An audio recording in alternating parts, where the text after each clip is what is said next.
Hello students, आज एक वेगळ्या प्रकारची नवीन ॲक्टिव्हिटी तुम्हाला देणार आहे. तुम्ही 10वीत असताना ती थोडीफार केलेली असेल.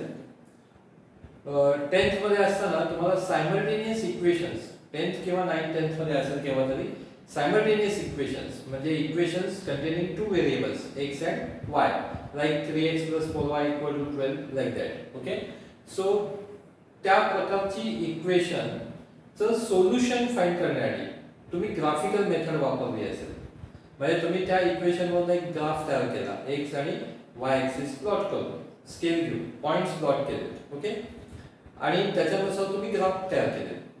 आता हे जे ग्राफ होते हेच ग्राफिक्स मेथड आपण वेगवेगळ्या फंक्शन साठी वापरणार आहोत. आता पहिली गोष्ट म्हणजे ग्राफ म्हणजे काय, तर आपण शाळेमध्ये कोऑर्डिनेट जॉमेट्री शिकलो आहोत. कोऑर्डिनेट जॉमेट्री याच्यामध्ये आपण कार्टेशियन कोऑर्डिनेट्स वापरलेले आहेत. काय काय शिकलो आपण? Coordinate geometry. आता कोऑर्डिनेट या शब्दाचा अर्थ काय पहिले तर आपण जसं ट्रिग्नोमेट्रीच्या सुरुवातीला शिकलो की दोन रेफरन्स ऍक्सिस आपण वापरतो, x आडवा horizontal x, vertical y. So this one is y axis vertical आणि हॉरिझॉन्टल x ऍक्सिस. म्हणजे ह्या दोन ऍक्सिस मुळे आपलं प्लेन चार पार्ट मध्ये डिवाइड झालं. First quadrant, second quadrant, third quadrant, fourth quadrant हे आपण शिकलो आहोत. This is positive side of x axis, this is positive side of y axis, negative side of x axis, negative side of y axis. हे सगळं आपण शिकलेलो आहोत. पॉइंट्सचे आपण कोऑर्डिनेट देतो म्हणजे आपण त्याचा रेफरन्स देतो. म्हणजे एखादा पॉइंट समजा माझा p पॉइंट 3 4 ही त्याची कोऑर्डिनेट्स आहेत. सो x ऍक्सिस वरती 1 unit, 2 unit, 3 unit, y axis वरती 1 युनिट, 2 युनिट, 3 युनिट, 4 युनिट. हा जो पॉइंट असेल दिस विल बी पॉइंट P3 4. याला म्हणतात कोऑर्डिनेट्स. त्याला म्हणतात कोऑर्डिनेट्स. त्याचा जो x ची जी व्हॅल्यू आहे त्याचं दुसरं नाव आहे ऍब्सिसा. x च्या व्हॅल्यूचं नाव आहे ऍब्सिसा आणि y च्या व्हॅल्यूचं नाव आहे ordinate. x value abscissa, y value ordinate. तुम्ही पॉइंट्स प्लॉट करायला शिकलेले आहात. शाळेमध्ये तुमचा डिस्टन्स फॉर्म्युला झालेला आहे, बरोबर. इथपर्यंत तुमचं झालेलं आहे असं समजून मी पुढचं चालू करणार आहे. सो बेसिकली आपण हे जे प्लॉट केलं आणि हे जे पॉइंट्स आपण कनेक्ट केले तर त्याला म्हणतो आपण ग्राफ. क्लियर? हा ग्राफ फक्त मॅथमॅटिक्स मध्येच असतो का? नाही, तो जिओग्राफी मध्ये येतो, स्टॅट्स मध्ये येतो. सध्या तुम्ही कोरोना अपडेट्स बघत असाल तर त्याच्यामध्ये कोरोनाचे पेशंट्स किती वाढले, कमी झाले, काय त्याचा एक वेव्ही पॅटर्नचा ग्राफ तुम्ही बघता, बरोबर. हे सगळे ग्राफच आहेत. म्हणजे ग्राफ हा आपल्याला फक्त मॅथ्स, फिजिक्स अशाच मध्ये लागणार आहे का? तर नाही, तो सगळ्या फील्ड मध्ये वापरला जातो. सेल्स मध्ये वापरला जातो. बऱ्याचदा तुम्ही ऍडव्हर्टाइज बघता त्याच्यामध्ये कोणतरी एक पॉवर पॉइंट प्रेझेंटेशन देत असतो आणि मागे असे वेव्ही एरो वाले ग्राफ असतात, ते पण ग्राफच आहेत, बरोबर. तर ग्राफ हा सगळ्या फील्ड मध्ये वापरला जाणारा टूल आहे. पण त्याचा बेस जो आहे तो आहे आपल्या मॅथमॅटिक्स मध्ये. अजून एक वेगळ्या प्रकारचे ग्राफ आहेत की ज्याच्यामध्ये आपण ही एक्स वाय सिस्टीम वापरत नाही. ते ग्राफ कोणते किंवा ग्राफ का वापरायचे? तर ज्याच्यामध्ये आपण एक्स वाय सिस्टीम वापरत नाही ते जे आहेत त्यांना म्हणतात सिम्बॉल्स. फॉर एक्झाम्पल तुम्ही रोडवरून जाताय, स्पीड ब्रेकर दाखवायचं तर स्पीड ब्रेकरला असे नंबर्स दाखवलेला सिम्बॉल तुम्ही बघितलेला असेल, बरोबर. शाळा आहे, समोर शाळा आहे तर मुलगा लावतानाचा सिम्बॉल असतो. नो पार्किंग असेल तर असा सिम्बॉल असतो, बरोबर ना. हे सगळे सिम्बॉल्स म्हणजे पण काय आहे? Graph. It is a language, one type of language की ज्याच्यामध्ये स्क्रिप्ट नाहीये म्हणजे लेटर्स नाहीये. मग हे का वापरायचं? लेटर्स नसलेली लँग्वेज का बरं वापरायची? तर ज्या सगळ्या लँग्वेजेस म्हणजे समजा तुम्ही महाराष्ट्रातले आहात, तुम्हाला आता तामिळ किंवा तेलुगू किंवा मल्याळम लँग्वेज कळत नाही आणि तुम्ही गाडी घेऊन कन्याकुमारीला गेलात आता कन्याकुमारी जाताना तुम्ही वेगवेगळ्या स्टेट्स मधून जाणार आहात. गोवा आहे, कर्नाटक आहे, केरळ आहे, तामिळनाडू आहे.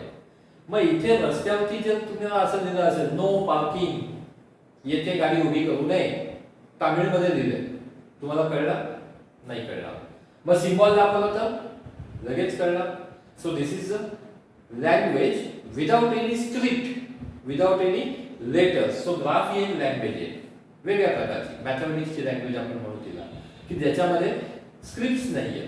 स्टॅट्स मध्ये वापरतो आपण, बायोलॉजी मध्ये वापरतो, सगळीकडे वापरतो. पटकन तुम्हाला जी इन्फॉर्मेशन द्यायची आहे ती झटकन कोणालाही समजेल विदाउट एनी डिस्क्रिप्शन, त्याच्यासाठी graph is a very effective tool. Is it clear? So या ग्राफ कसे प्लॉट करायचे हे आता आपण शिकणार आहोत, आणि ते सुद्धा फंक्शनचे ग्राफ आपण शिकणार आहोत. ह्याच्यासाठी काय करायचंय आपल्याला, तर सध्या लॉकडाऊन आहे, स्टेशनरीची दुकानं बंद आहेत, मला माहिती आहे, तरी तुम्ही घरी ग्राफ पेपर तयार करू शकता. काय करायचं, आपल्या घरात एक वही घ्या फुल स्केप वाली, बरोबर, त्याच्यात असे 2 ऍक्सिस तयार करा, 4 क्वाड्रंट तयार होतील असे, आणि तुम्हाला हव्या त्या स्केलने असे युनिट्स तयार करा. 1 2 3 4 5 6 1 2 3 4 5 6 मायनस मायनस हवे त्या स्केलने. म्हणजे ही लेंथ तुमची 15 20 जी काय तयार होणार ती होते. ते सेंटीमीटर हेच युनिट असलं पाहिजे काही गरजेचं नाही, बरोबर. युनिट काही असू आपल्याला ग्राफ रिप्रेझेंट झाला पाहिजे. आपण युनिट इथे स्केल वापरून लिहितो, तुम्ही हे केलेलं आहे शाळेमध्ये, त्यामध्ये तुम्हाला माहिती आहे, मी आता त्याच्यात वेळ घालवणार नाही. सो हा ग्राफ पेपर तुमचा रेडी होणार घरात. जर तुमच्याकडे ग्राफ पेपर असेल तर खूप छान. जर तो A4 साइजचा म्हणजे फुल स्केप साइजचा ग्राफ पेपर जर असेल तर त्याचे असे 4 पार्ट करायचे, बरोबर. आणि मग पुढे आपल्याला जे ग्राफ बनवायचे त्याच्यासाठी हा आपला घरातला बनवलेला किंवा तुमच्याकडे असलेला रेडीमेड ग्राफ पेपर वापरायचा आहे. हे सगळे ग्राफ्स तयार झाल्यानंतर तुम्ही मला फोटो काढून शेअर करायचे आहेत, कारण त्या ग्राफवरून आपल्याला खूप साऱ्या गोष्टी शिकायच्या आहेत. याचा संबंध खूप महत्त्वाचा आहे. तुम्ही जेव्हा ग्राफ्स तयार करता तेव्हा तुमचं एक वेगळ्या प्रकारचा इंटेलेक्ट किंवा बुद्धिमत्ता तयार होत जाते. तुमची इमॅजिनेशन, तुमची रिझनिंग, लॉजिक हे सगळ्या गोष्टी याच्यामध्ये येत जातात. त्यामुळे हे डेव्हलप करण्यासाठी म्हणजेच आपली ब्रेन पॉवर डेव्हलप करण्यासाठी best effective tool is graph. त्यामुळे हा एक्सरसाइज न चुकता करायचा आहे. पहिले आपण बघणार आहोत ग्राफ कसे तयार करायचे. मी हे ग्राफसाठी XY ऍक्सिस असेच ठेवणार आहे. पॉइंट्स फक्त मी कोणते युनिट वापरणार नाही, ते सेंटीमीटर आहेत, मिलीमीटर आहेत, मीटर्स आहेत, काहीच नाही. आपण पहिल्या बेसिक फंक्शन पासून सुरू करू. बेसिक फंक्शन जे आहे, आता फंक्शन ते सुरुवातीच्या लेक्चर मध्ये तुम्हाला येईलच, फंक्शन किंवा कदाचित चालू झाले असतील. आपण जनरली फंक्शन रिप्रेझेंट करतो f of x equal to something, समजा x + 2 हे माझं फंक्शन आहे, बरोबर. So x is independent variable. Variable म्हणजे काय, जो व्हॅल्यू होतो, जो कोणतीही व्हॅल्यू घेऊ शकतो, त्याची कोणतीही व्हॅल्यू असू शकते, that is called as variable. हा कोण आहे, इंडिपेंडेंट व्हेरिएबल, म्हणजे याची व्हॅल्यू काहीही असू शकते. इथे मी आता लिहिले f of x. हेच शाळेमध्ये आपण लिहित होतो y इक्वल टू x + 2 या पद्धतीने. म्हणजे y जो झाला तो डिपेंडेंट व्हेरिएबल आहे. डिपेंडेंट याचा अर्थ तो कोणावर तरी अवलंबून आहे. म्हणजे y ची व्हॅल्यू इथे x या व्हॅल्यूवरती अवलंबून आहे, आणि x सोडून बाकी जो पार्ट याच्यामध्ये आहे that is called as constants. तुम्हाला हे बेसिकली व्हेरिएबल आणि कॉन्स्टंट ही कन्सेप्ट आतापासूनच नीट कळली पाहिजे. So x is variable, 2 is constant, y is also variable, x is independent variable, y is dependent variable. ग्राफच्या लँग्वेज मध्ये most important thing is x axis represents independent values. म्हणजे इथे आपण x लिहिलं आहे, बरोबर, तसंच येते. त्यामुळे x ऍक्सिस ऑलवेज तुम्ही कोणताही ग्राफ काढा, रेझिस्टन्स साठी ओहम्स लॉच्या मध्ये तुम्ही शिकलात I and V चा graph. So voltage is independent, so voltage should be on x axis. Current flowing through the resistance is depending on the voltage quantity, so current will be on y axis. शाळेतला graph उलटा होता, त्याच्यावरती आपण जेव्हा electricity मध्ये शिकू तेव्हा येईल. पण independent always on x axis. जसं आता कोरोना अपडेट्स मध्ये तुम्ही बघता x मध्ये डेज असतात, डेट असते, आणि y वरती नंबर ऑफ काय म्हणतो आपण बाधित पेशंट्स त्यांची व्हॅल्यू असते. त्यामुळे number of patients are also independent but that we are calculating on the daily basis. त्यामुळे इंडिपेंडेंट मध्ये डेट आली, तुमच्या हातात आहे का उद्या 1 मे येणार आहे 2 मे येणार आहे, ते तुमच्या हातात आहे का त्याला थांबवणं किंवा 2 वरनं एकदम 4 मे वरती जाणं, नाही. मग ते इंडिपेंडेंट झालं. नंबर ऑफ पेशंट्स ते पण आपल्या हातात नाहीये, पण ते डे वाईज कसे व्हॅरी होतात ते आपण प्लॉट करतोय म्हणून ते y एक्सिस आहे. क्लियर? सो इथे y is definitely depending on x. त्यामुळे y ची व्हॅल्यू y एक्सिस होती. यालाच फंक्शनच्या भाषेत आपण म्हणतो f of x. f of x म्हणण्याचं कारण हे आहे की हे y चं x सोबतचं रिलेशन नक्की काय आहे ते आपण इथे लिहित नाही. मग आपण इथे काय म्हणतो की हा याच्याशी रिलेटेड आहे. म्हणजे मोहन भिडेशी अनिल केतकर कोणत्या तरी रिलेशननी रिलेट होतो. कोणतं आपल्याला माहिती नाही. मग मोहन भिडेंना विचारलं, ते सांगतील हा माझा मामे भाऊ आहे, आत्ते भाऊ आहे, चुलत भाऊ आहे, अजून मावस भाऊ आहे, like that. Okay, so that we don't know but we know that की Anil Ketkar is related with Mohan Bhide, like that. So f of x equal to x plus 2. This is related with x. Okay, इथपर्यंत basic माहिती झाली. बस. आता आपल्याला जो graph plot करायचा आहे हे पहिलं फंक्शन आहे. हे तुमचं होमवर्क आहे, मी आता नेचर दाखवणार आहे आणि तुम्हाला ग्राफ पण प्लॉट करायचं आहे. यानंतर पुढची स्टेप काय असेल तर मी x आणि y, तुम्ही शाळेत केलं तसंच एक टेबल तयार करणार आहे x आणि y. शाळेमध्ये असताना तुम्ही फक्त पॉझिटिव्ह व्हॅल्यू घेतल्या होत्या. आता आपल्याला चारही क्वाड्रंट वरती त्याचा इफेक्ट बघायचा आहे. त्यामुळे मी आता चारही व्हॅल्यू घेणार आहे. म्हणजे कोणत्या आता पॉझिटिव्ह निगेटिव्ह अशा व्हॅल्यू येतील अशा. मग त्याच्यात आपल्या हातात काय आहे, x इंडिपेंडेंट आहे. त्यामुळे x च्या व्हॅल्यू आपण अज्युम करणार. काय व्हॅल्यू अज्युम करायच्या? -2, -1, 0, 1 आणि जसं -1 आणि -2 घेतले तसे इथे 1 आणि 2. सो कोणताही ग्राफ प्लॉट करताना आपण या 5 व्हॅल्यू नुसार करणार आहोत. त्याच्यानंतर तुमची मर्जी आहे की तुम्ही x च्या किती पण व्हॅल्यूज घ्या. आता या रिलेशननी इथे व्हॅल्यू काय तयार होतं ते शाळेत झालेलं आहे. आपण पटपट जाऊ. x -2 आहे, -2 + 2 0, -1 + 2 1, 0 साठी 2, इथे 3, इथे 4. आता पॉइंट प्लॉट करायला तुम्हाला माहिती आहे x -2 y 0 म्हणजे साधारण पहिला पॉइंट इथे आला. दुसरा -1 1 म्हणजे दुसरा पॉइंट इथे आला. तिसरा पॉइंट 0 2 म्हणजे इथे आला. 1 3 इथे आला आणि 2 4 इथे आला. नेचर काय दिसते तुम्हाला? हे सगळे पॉइंट जर तुम्ही कनेक्ट केले तर जेव्हा तुम्ही टू द स्केल काम कराल तेव्हा हे सगळे पॉइंट जेव्हा तुम्ही कनेक्ट कराल जाल तेव्हा ते लाईन मध्ये दिसतील तुम्हाला. सो याचा ग्राफ आपला तयार झाला लिनियर ग्राफ. त्यामुळे याला आपण म्हणतो, शाळेमध्ये तुम्ही नाव शिकला असाल, लिनियर इक्वेशन. किंवा हे इक्वेशन तुम्ही बघितलं समजून गेला असाल की हे लाईनचं इक्वेशन आहे, कारण तेवढा पोर्शन आपल्या शाळेमध्ये झालेला आहे. आता तुमच्या पुढे मी जर एखादं इक्वेशन दिलं तर त्याचा ग्राफ काय असेल हे ओळखायच्या काही पद्धती आहेत. जेव्हा x आणि y दोघांचाही इंडेक्स हा 1 असतो +1, तेव्हा ते इक्वेशन नेहमी लाईन रिप्रेझेंट करतं. म्हणजेच त्या इक्वेशनचा ग्राफ हा ऑलवेज काय असेल, लाईनच असणार. Is it clear? या इक्वेशनचा ग्राफ ऑलवेज काय असणार आहे, लाईन असणार आहे. आता याचा पुढे एक ग्राफ मी तुम्हाला करून दाखवलाय. आता दुसरं इक्वेशन आहे माझं y = 2x + 2. काय चेंज झाला?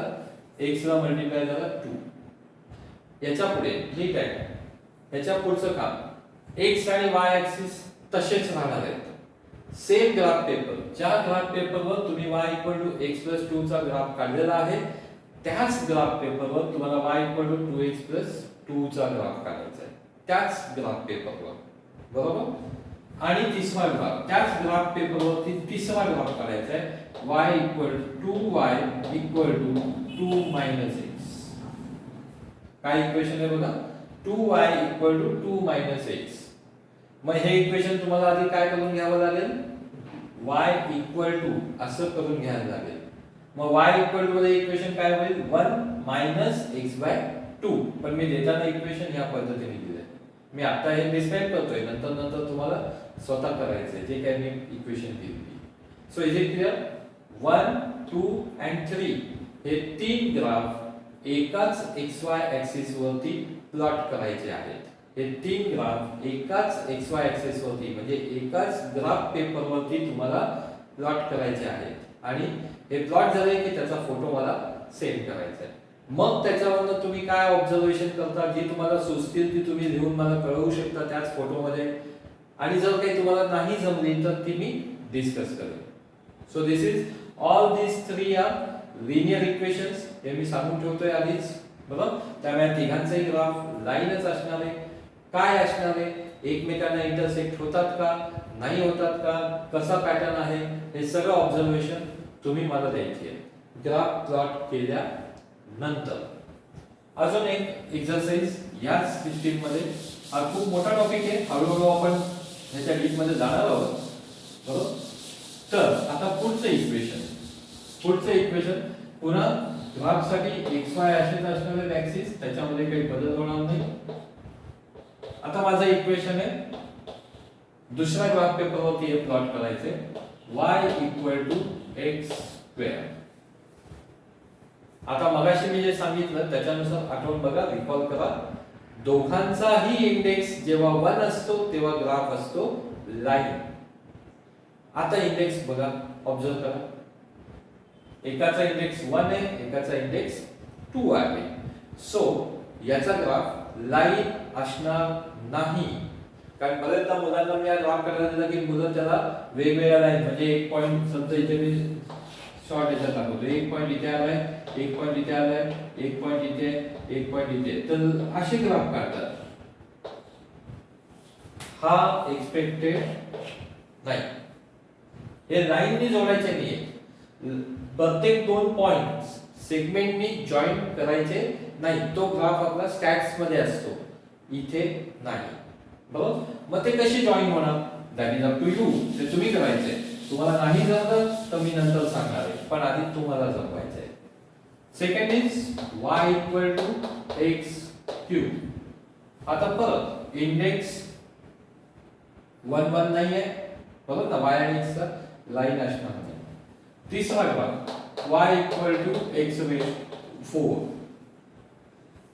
अगेन हे तीनही ग्राफ तुम्हाला एकाच ग्राफ पेपर वरती प्लॉट करायचे आहेत. तीनही ग्राफ एकाच ग्राफ पेपर वरती प्लॉट करायचे आहेत. त्याचे ऑब्झर्वेशन, त्याचे डिटेलिंग हे सगळं आपण नंतर शिकणार आहोत.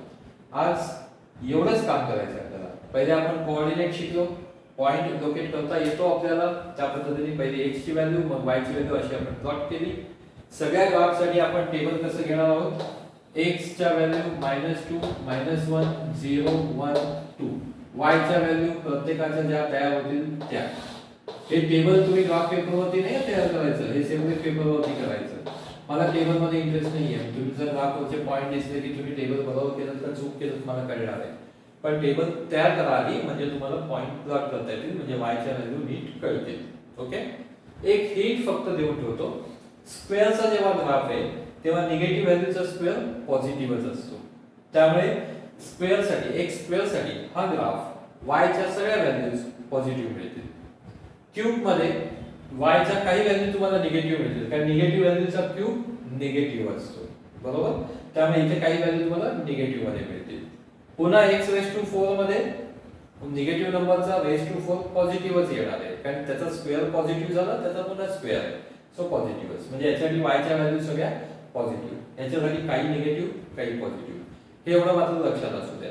आणि सगळे पॉइंट मगाशी मी दाखवले तसे असे वेगळी फॅशननी असे असे असे वगैरे जोडायचे नाहीयेत. रॉंग. तुम्हाला त्याला कसं जोडायचं ते तुम्ही ठरवायचे. मी फक्त अट ही घातली, बरोबर. That is the condition. हे असे जॉईन करायचे नाहीयेत. Is it clear?